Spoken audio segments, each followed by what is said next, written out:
Atas petunjuk penyelamat kita dan menurut ajaran ilahi,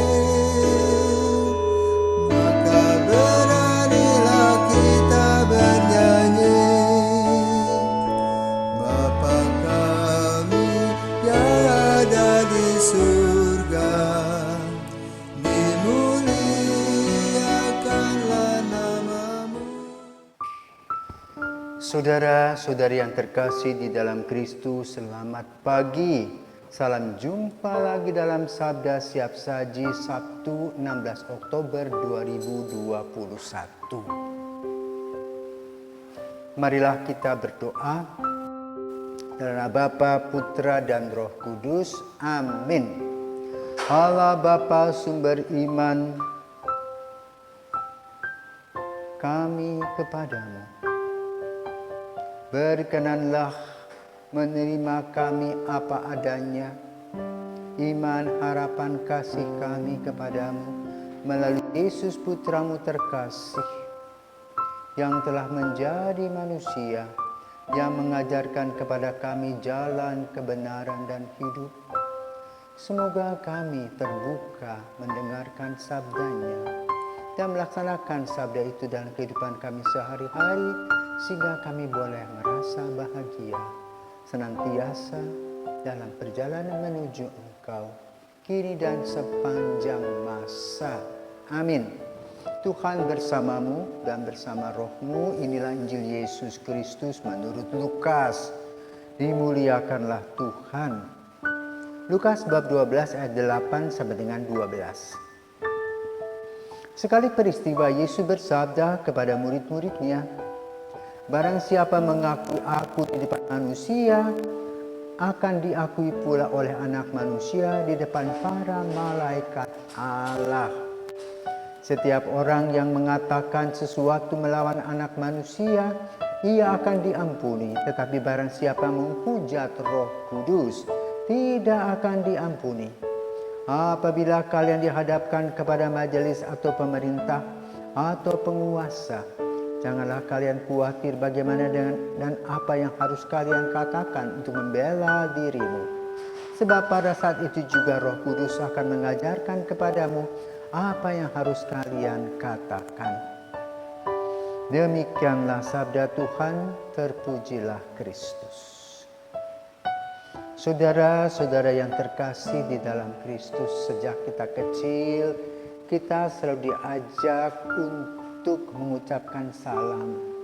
Selamat pagi, apa kabar, terima kasih, mohon maaf. Itulah kata-kata yang biasa kita dengarkan dan diajarkan oleh orang tua kita. Kalau kita diberi sesuatu, kita harus mengucapkan terima kasih. Kalau kita bersalah, kita harus mengatakan mohon maaf. Kalau kita berjumpa dengan orang, kita ucapkan halo, apa kabar, selamat pagi, selamat siang, selamat malam. Kalau kita ketemu dengan tamu-tamu atau teman-teman kita bertanya apakah sudah makan dan minum. Dan ini adalah satu etiket kehidupan kita sebagai masyarakat. Demikian pula kita diajarkan untuk saling menghormati dan menghargai. Kepada orang tua, kita harus menghormati, misalnya kalau kita naik kereta api, naik bus umum, kita bisa duduk lebih dulu dan melihat orang-orang tua yang sudah bungkuk. Kita gantikan tempat kita dan orang tua suruh duduk. Apalagi juga kita berjumpa dengan seorang ibu yang hamil, kita harus mengalah. Tapi lain kalau di pesawat tidak mungkin. Ya, di pesawat itu tidak ada aturan begitu. Ya, di pesawat ada aturan tersendiri.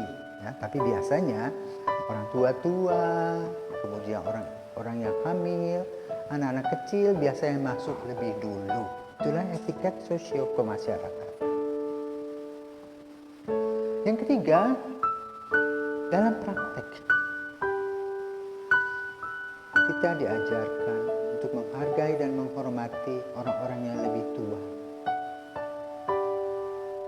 Mendengarkan dulu, lalu bertanya. Namun pada zaman milenial ini semua bisa berubah. Anak-anak sudah bisa merasa haknya sama, duduk sama rendah, berdiri sama tinggi dengan orang tua-tua. Maka kalau naik bus, konsepnya apa? Kamu bayar, aku juga bayar. Aku lebih dulu datang kok. Siapa suruh belakang? Nah, inilah perubahan.